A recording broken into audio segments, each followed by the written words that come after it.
Hi, this week I want to talk a bit about some of the advice that I keep in my mind to keep me on the right track when it comes to preaching.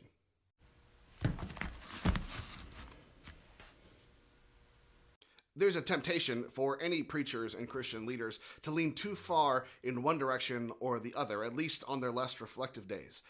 That is to say, that when we're not paying as close attention as we should, if the truth's right in the middle, we have a tendency to go either to the left or to the right.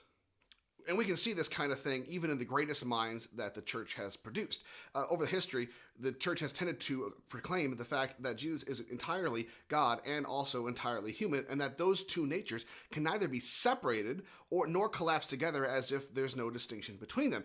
And yet Martin Luther, on his bad days, had a tendency to kind of get the human nature of Christ swallowed up in the divine. And on their bad days, both John Calvin and John Wesley had a temptation to separate them apart. I mentioned in an earlier video that Paul tells the Philippians that they are to work out their salvation with fear and trembling, for it's God who works within them. He tries to keep those two things together, but we don't always do a great job with that. There's always temptations to go to one way or the other when it comes to preaching and teaching.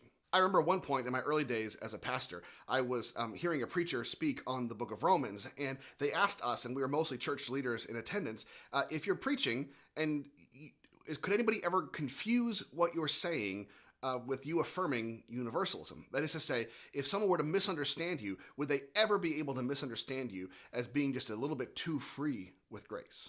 I want to be totally clear that this person was not trying to promote universalism. They were not encouraging us to preach in such a way as to make it seem as though what we do and what we believe doesn't matter. The question was just that, are we leaning so heavily in the direction of grace that someone could hear it and misunderstand us and believe that we were teaching universalism? I think that at least within some circles within the church, the so-called right answer to that question should be a resounding no. There's lots of circles where it's super important to make sure we're really clear about what is demanded of Christians, and that it's important that if anybody were to hear about Jesus, they need to know just exactly how heavy the demands are for Christian life.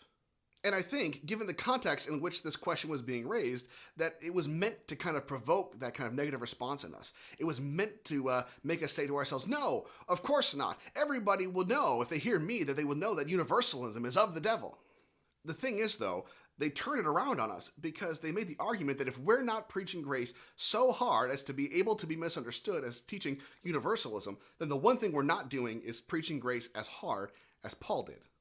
The fact of the matter is, you could be the greatest communicator in the world and still have people misunderstand you. I once preached a sermon that was, from my perspective, a heartfelt defense and advocacy for infant baptism. Later on, I found out through the grapevine that there were at least some people who thought that the sermon was meant to be against infant baptism. So the point is that there's always a chance for misunderstanding.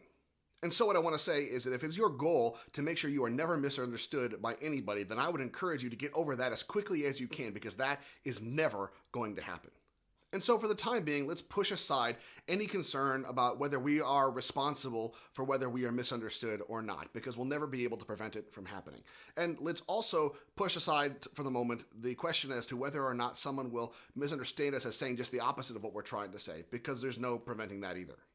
And so, with all of those caveats, the question is, if when you're preaching or teaching or communicating, if at some moment you misspeak without catching yourself, or if someone was only kind of half paying attention, could they ever conclude that you are teaching universal salvation?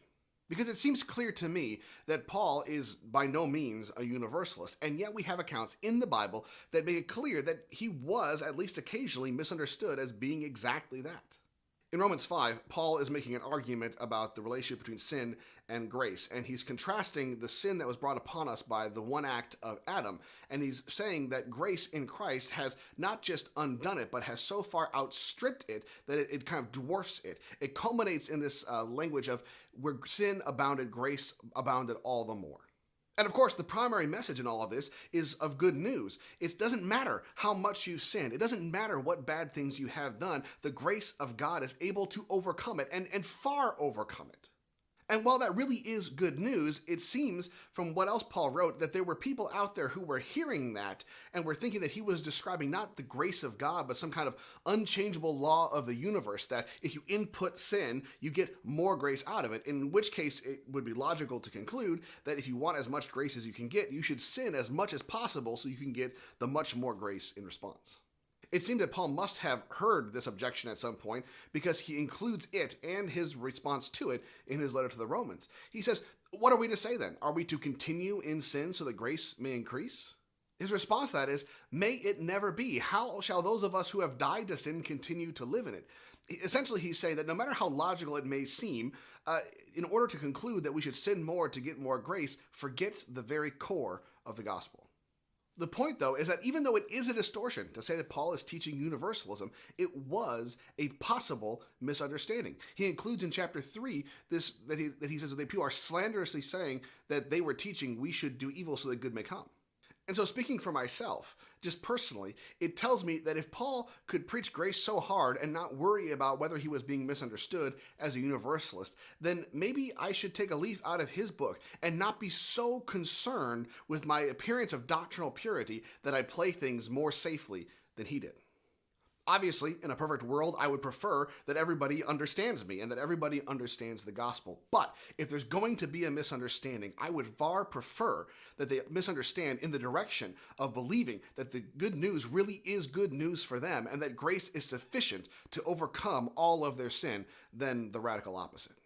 Well, that's all for this week. If you found these videos helpful or engaging in some way, please consider liking and sharing them on the various social media platforms. If you have any questions or topics you'd like me to take up, please send me an email at pastorstevik@gmail.com. If you'd like to subscribe to the YouTube channel where these are hosted, it's at youtube.com/tstevik1. Thanks for watching, and I'll see you next time.